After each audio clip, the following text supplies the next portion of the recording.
اب میرے دوستو یہاں سے پھر سے ایک نئی ہسٹری کا آغاز ہو رہا ہے۔ چنانچہ ایک جگہ ہے ملک شام، وہاں پر ایک صحابی ہیں حضرت امیر معاویہ رضی اللہ تعالی عنہ۔ انہوں نے وہاں سے اعلان کر دیا کہ علی، ہم آپ کو اس وقت تک خلیفہ نہیں مانیں گے جب تک آپ حضرت عثمان کے قاتلوں کو قتل نہیں کر ڈالیں گے۔ اب یہاں سے پھر مسئلہ شروع ہو گیا۔ بہت معاملے کو سمجھانے اور سنبھالنے کی کوشش ہوئی، لیکن کوئی نتیجہ نہیں نکلا، اور اتنے اختلافات بڑھے کہ میدان کے اندر دو فوجیں آمنے سامنے آ گئیں۔ ایک طرف حضرت علی کی فوج اور دوسری طرف حضرت امیر معاویہ کی فوج، اور پھر سے جنگ شروع ہو گئی۔ وہ جو پہلے والی جنگ تھی اس کا نام جنگ جمل تھا۔ اس جنگ کے ٹھیک 6 مہینے کے بعد 36 ہجری ہی کے اندر یہ دوسری جنگ ہو گئی۔ اب یہاں پر مقابلے میں حضرت علی اور حضرت امیر معاویہ آمنے سامنے، اور پھر یہ جنگ 1 یا 2 دن نہیں چلی بلکہ لگاتار 2 مہینے یہ جنگ چلی۔ چنانچہ اس جنگ کے اندر شہید ہونے والے مسلمانوں کی تعداد 70,000 تھی۔ 6 مہینے کے اندر 2 جنگیں ہوئی، ایک جنگ جمل اور دوسری جنگ جس جنگ کو جنگ صفین کہا جاتا ہے۔ 36 ہجری میں 2 جنگیں ہوئی ہیں، پہلی جنگ میں 13,000 اور دوسری جنگ میں 70,000، گویا کی 6 مہینے کے اندر 83,000 مسلمانوں کے ہاتھوں ختم ہو جاتے ہیں۔ سوچئے کتنا نقصان ہوا۔ معاملہ کیا تھا؟ حضرت عائشہ کی بھی وہی بات اور حضرت امیر معاویہ کی بھی وہی بات۔ حضرت عائشہ بھی فرما رہی تھی کہ پہلے حضرت عثمان کے قاتلوں کو ختم کیجئے، پھر ہم آپ کو خلیفہ تسلیم کریں گے۔ حضرت امیر معاویہ بھی کہہ رہے تھے کہ حضرت عثمان کے قاتلوں کو پہلے ختم کیجئے، پھر ہم آپ کو خلیفہ تسلیم کریں گے۔ آخر حضرت علی رضی اللہ تعالی عنہ ان کی بات مان کیوں نہیں رہے تھے؟ یہ ایک بڑا سوال پیدا ہوتا ہے۔ حضرت علی ان کی بات مان لیتے اور 200-300 آدمی تھے، ان سب کو ختم کروا دیتے، اور وہ سب تھے بھی بدمعاش۔ حضرت علی کے ساتھ تو صرف جان بچانے کے لیے چھپے ہوئے تھے اور کچھ معاملہ نہیں تھا۔ کیا حرج ہو جاتا؟ یہ 83,000 شہادتیں تو نہ ہوتی اسلام میں، اور صحابہ کے مقابلے میں تو نہ آئے ہوتے۔ یہ ایک بہت بڑا سوال ہے جو ہر ایک کے ذہن میں آتا ہے۔ دوسری چیز، ایک بات اور ذہن میں آتی ہے کہ اللہ، آج تک تو ہم سنتے تھے کہ ہم آپس میں لڑ رہے ہیں، آدمی یہ دونوں جنگیں سن کر کہتا ہے کہ اچھا صحابہ بھی آپس میں لڑ لیے اور جنگیں ہو گئی آپس میں، اور معمولی جنگ نہیں، ایسی جنگ جس میں 83,000 جانوں کا نذرانہ پیش ہو جاتا ہے۔ عام آدمی ایسا سوچتے ہوئے ذرا گھبراتا ہے۔ میں ان دونوں اشکال کا جواب بھی دیتا چلوں۔ پہلی بات، حضرت علی نے ان لوگوں کو ختم کیوں نہیں کیا؟ یعنی حضرت عائشہ اور حضرت امیر معاویہ جس بات کا مطالبہ کر رہے تھے، حضرت علی وہ بات مان کیوں نہیں رہے تھے؟ دیکھیں، اس کی بنیادی وجہ یہ تھی، حضرت علی یہ دیکھ رہے تھے کہ اس وقت مدینہ المنورہ میں اور پھر اس کے بعد کوفہ میں ان باغیوں نے کتنا ہنگامہ برپا کر رکھا ہے۔ پورے مدینے کے اندر خلیفہ وقت کو انہوں نے ڈنکے کی چوٹ پر آ کر قتل کر دیا۔ اس کے بعد ان سب نے مل کر حضرت علی کے ہاتھ پر بیعت ہو گئے۔ حضرت علی کے ذہن کے اندر یہ بات تھی کہ اگر میں ابھی ان کو بھی قتل کر دوں تو بجائے اختلاف اور فتنے ختم ہونے کے، فتنے اور بڑھنے شروع ہو جائیں گے، کیونکہ ان کے بہت سے یار و مددگار شیطان اور دوسرے شہروں میں بیٹھے ہوئے ہیں۔ ایک کو قتل کر کے کام نہیں چلے گا، یہ ہزاروں کی تعداد کے اندر بات پہنچ جائے گی، اور پھر اسلامی مملکت اور بھی زیادہ الجھن کا شکار ہوگی۔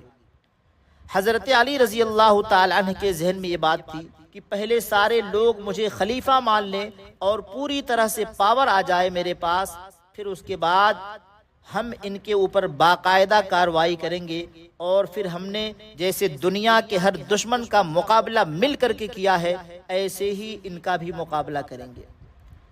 حضرت معاویہ جیسے پاورفل صحابی، اللہ تعالیٰ نے ان کو بے شمار طاقتوں اور صلاحیتوں سے نواز رکھا ہے۔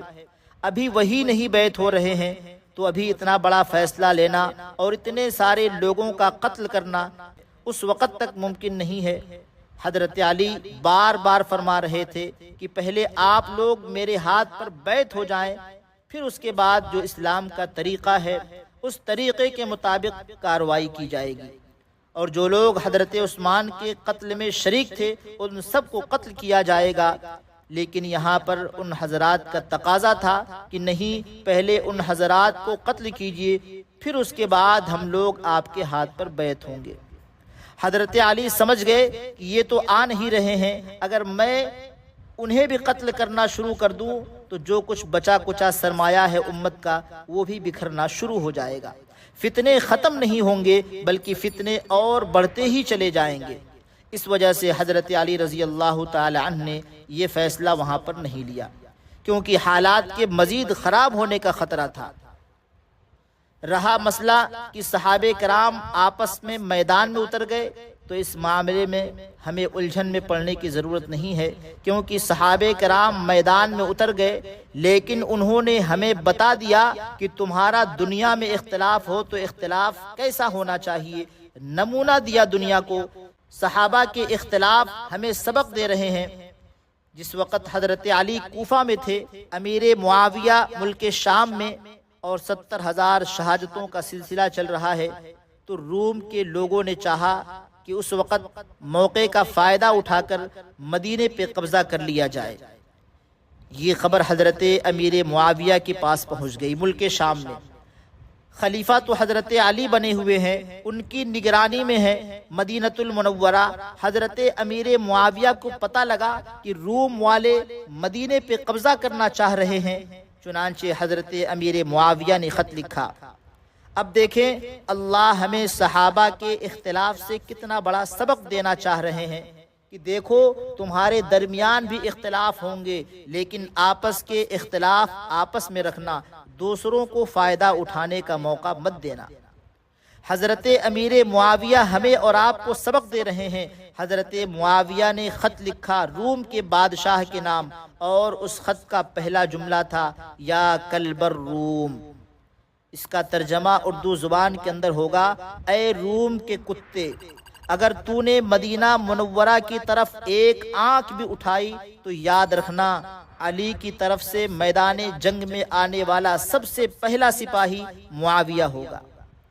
حضرت معاویہ نے لکھا کہ اس غلط فہمی میں نہ رہنا، ہم آپس میں چاہے جتنے اختلاف ہوں، ہمارے آپس میں چاہے جتنے اختلافات ہوں، لیکن ہمارا کلمہ ایک ہے، نبی ایک ہے، قرآن ایک ہے، اختلاف اپنی جگہ ہے۔ اسلام اور غیر اسلام کا معاملہ آئے گا، ہم سب ایک ساتھ کھڑے ہیں۔ یہ نمونہ دینا تھا ہمیں اور آپ کو، ہم اپنے اختلافات میں کیا معاملہ کریں۔ ہمارا اختلاف ایسا ہوتا ہے کہ بھائی بھائی کا دشمن بن جاتا ہے، اولاد باپ کی دشمن بن جاتی ہے۔ فرمایا ایسا نہ ہو، ہمارے اختلافات سے دوسرے لوگ فائدہ اٹھائیں۔ بہرحال جب 70,000 شہادتیں ہو گئیں اور جنگ کو 2 مہینے ہو گئے اور نتیجہ کچھ نہیں نکلا، تو حضرت امیر معاویہ کے ساتھیوں نے حضرت علی سے کہا کہ خدا کے واسطے قرآن و حدیث کو اپنے درمیان میں حکم بنائیے، اور اس کے مطابق جو فیصلہ ہو اس پہ دونوں لوگ راضی ہو جائیے۔ حضرت علی نے اس بات کو قبول کر لیا کہ ٹھیک ہے، اب فیصلہ کر لیتے ہیں اور جنگ بند کر دیتے ہیں۔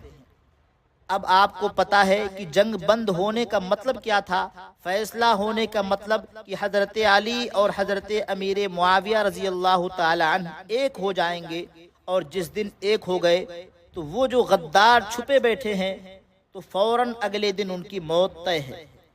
تو وہ جنہوں نے حضرت عثمان کو قتل کیا تھا انہیں پھر اپنی موت نظر آنے لگی۔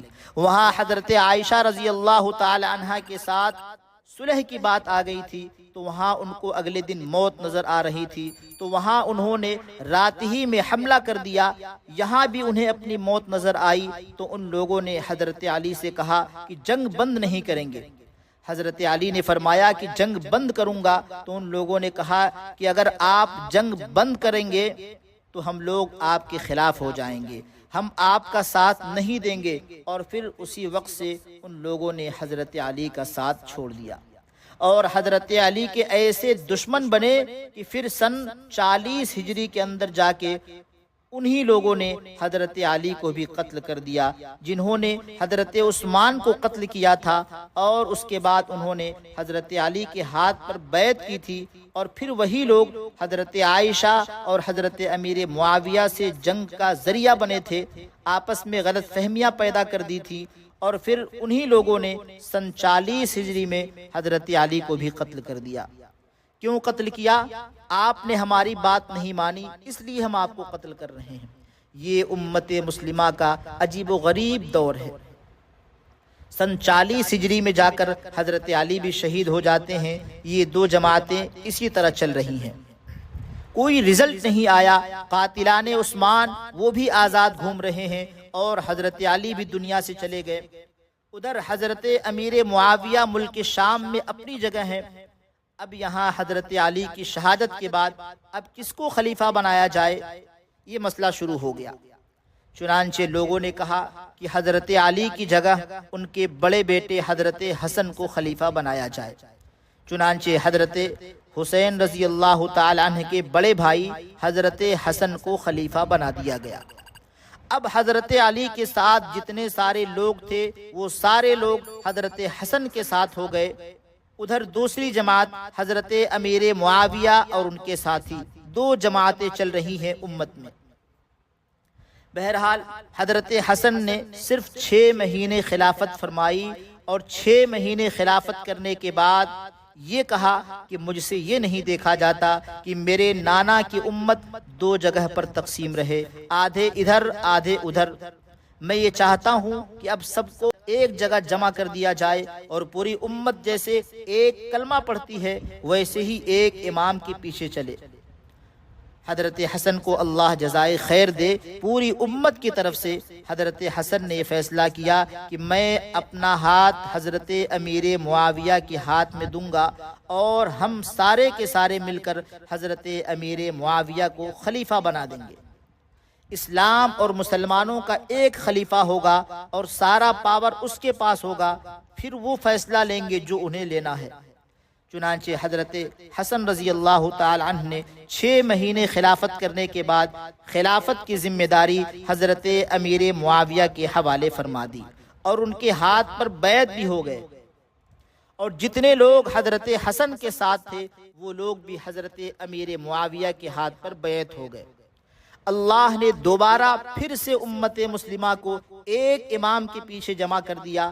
اب حضرت امیر معاویہ اکیلے خلیفہ بنے ہیں، اور پھر حضرت امیر معاویہ نے تو پورا نظام درست کر کے رکھ دیا۔ اللہ نے ان کو زبردست خلافت کی صلاحیت عطا فرمائی تھی، اور پھر جتنے غدار چھپے ہوئے تھے جنہوں نے اسلامی حکومتوں کے اندر لڑائیاں کروا رکھی تھی، حضرت امیر معاویہ نے ایک ایک کر کے سب کو ختم کروا دیا۔ حضرت معاویہ نے تقریباً 20 سال خلافت فرمائی۔ یہ وہ 20 سال تھے جس میں دوبارہ سے حضرت ابوبکر، حضرت عمر، حضرت عثمان کے دور کی یاد تازہ کر دی۔ بہرحال حضرت امیر معاویہ رضی اللہ تعالی عنہ نے 60 ہجری تک خلافت فرمائی ہے۔ اس کے بعد سن 60 ہجری میں حضرت امیر معاویہ کا انتقال ہو گیا۔ جب ان کی زندگی میں سن 56 آیا، یعنی ان کے انتقال سے 4 سال پہلے، تو ایک صحابی ہیں حضرت مغیرہ ابن شعبہ رضی اللہ تعالی عنہ، وہ حضرت امیر معاویہ کے پاس آئے اور آ کر حضرت امیر معاویہ سے کہا کہ حضرت آپ ضعیف ہو گئے ہیں اور آپ کے اندر اب کمزوری آ گئی ہے، اب آپ اگر دنیا سے چلے گئے اور پھر مسلمانوں کو خود سے خلیفہ چننا پڑا تو پتہ نہیں کوئی کسی کو کہے گا، کوئی کسی کو کہے گا، 10 رائے آئیں گی۔ ایسا کیجئے کہ آپ اپنی زندگی میں ہی کسی کو اپنا نائب بنا دیجئے تاکہ امت میں اختلاف نہ ہو۔ یہ بڑا قیمتی مشورہ تھا، بات بھی بالکل صحیح ہے، تاکہ بعد میں جھگڑے کا کوئی مسئلہ نہیں رہے گا، اس لیے آپ امت پر رحم فرمائیے اور اپنے بعد خلیفہ کا اعلان کر دیجئے کہ میرے بعد کون خلیفہ ہوگا۔ چنانچہ حضرت امیر معاویہ نے غور و فکر کرنے کے بعد فیصلہ فرما دیا کہ میرے بعد خلیفہ میرا بیٹا یزید ہوگا۔ حضرت معاویہ نے فیصلہ فرما دیا کہ میرے بعد خلیفہ یزید ہوگا۔ حضرت امیر معاویہ سن 56 میں یہ فیصلہ فرماتے ہیں اور کچھ لوگوں سے بیعت بھی لے لیتے ہیں، اور ان کی زندگی میں ہی بہت سارے لوگ بیعت بھی ہو گئے، لیکن مدینہ منورہ میں 3 صحابی ایسے ہیں جنہوں نے یزید کے نام پہ حضرت امیر معاویہ کے سامنے بیعت نہیں ہوئے۔ ان صحابی میں ایک صحابی ہیں حضرت حسین رضی اللہ تعالی عنہ، انہوں نے منع کر دیا کہ میں یزید کے لیے بیعت نہیں کروں گا، چنانچہ حضرت حسین رضی اللہ تعالی عنہ نے بیعت ہونے سے منع کر دیا، اور باقی اکثر لوگ یزید کے ہاتھ پر بیعت ہو گئے۔ چند صحابہ نہیں ہوئے، ان میں حضرت حسین بھی تھے۔ بہرحال سن 60 ہجری میں حضرت امیر معاویہ کا انتقال ہو گیا، اور یزید باقاعدہ اب کرسی پر آ گیا، اور خلافت سنبھالنے کے بعد پتہ کروایا کہ کون کون ہے جو میرے والد کی زندگی میں میرے ہاتھ پر بیعت نہیں ہوا تھا، تو سب سے پہلا نام حضرت حسین کا آیا۔ چنانچہ یزید نے آدمی بھیجا کہ حضرت حسین رضی اللہ تعالی عنہ کے پاس جاؤ اور جا کر میرے نام پر بیعت لو۔ حضرت حسین کو جب پتہ لگا کہ کچھ لوگ میرے پاس پریشر ڈالنے کے لیے آ رہے ہیں، تو حضرت حسین نے مدینہ المنورہ چھوڑنے کا فیصلہ فرمایا، اور مدینہ چھوڑ کر مکہ مکرمہ تشریف لے گئے۔ اب یہاں پر ایک بات آپ حضرات کے ذہن میں آ رہی ہوگی کہ حضرت امیر معاویہ نے صحابہ کرام کے موجود ہوتے ہوئے اپنے بیٹے کو خلیفہ کیوں بنایا، جبکہ صحابہ کرام موجود ہیں، حضرت حسین ہیں، حضرت عبداللہ ابن عمر ہیں، بڑے بڑے صحابہ کرام کی موجودگی میں حضرت امیر معاویہ نے اپنے بیٹے یزید کو خلافت کیوں عطا فرمائی؟ چونکہ یزید صحابی بھی نہیں ہے، وہ تو صحابی کا بیٹا ہے، اور وہاں صحابہ موجود ہیں۔ خلافت دینی تھی تو کسی صحابی کے حوالے کرنا چاہیے تھا، یہ ایک سوال ہے۔ دوسری بات، حضرت حسین نے یزید کے ہاتھ پر بیعت ہونے سے کیوں منع کر دیا کہ میں یزید کے ہاتھ پر بیعت نہیں ہوں گا؟ ان دونوں سوالوں کا جواب بھی اپنے ذہن میں رکھیں تاکہ ہمارا ذہن بھی صاف ہوتا چلے۔ دیکھیں، خلافت اور حکومت چلانے کے لیے بزرگی کے ساتھ ساتھ سب سے بڑا دخل تجربے کا بھی ہے۔ ایک آدمی بہت بڑا بزرگ ہے، اللہ والا ہے، لیکن اسے حکومت چلانے کا تجربہ نہیں ہے، تو ایسے وقت میں حکومت جب دینے کا معاملہ آئے گا تو صرف اللہ والا ہونا نہیں دیکھا جائے گا، بلکہ تجربہ بھی دیکھا جاتا ہے، اور صرف 1-2 شہر نہیں چلانا ہے، بلکہ پوری امت مسلمہ کی ذمہ داری اس کے ہاتھ میں دینی ہے۔ چنانچہ حضرت امیر معاویہ نے دیکھا اس وقت جو صحابہ کرام موجود ہیں ان کی بزرگی سے تو کسی کو اختلاف نہیں ہے، وہ سب اللہ والے ہیں، لیکن حضرت امیر معاویہ کے گھر کے اندر ان کا بیٹا یزید ان کے ساتھ میں حکومت کا نظام دیکھ چکا تھا۔ حضرت امیر معاویہ کے ساتھ تقریباً 10-12 سال لگاتار کام کر چکا تھا، اس لیے حضرت امیر معاویہ نے تجربے کی بنیاد پر اپنے بیٹے یزید کا انتخاب فرمایا حکومت کے لیے۔ لہٰذا حضرت امیر معاویہ کا فیصلہ بھی بالکل صحیح ہے۔ ہم حضرت امیر معاویہ کے اوپر بھی کوئی غلط بات زبان سے نہیں نکال سکتے۔ حضرت معاویہ کا فیصلہ بھی بالکل صحیح ہے، اس وجہ سے حضرت امیر معاویہ نے یزید کو خلیفہ بنایا تھا۔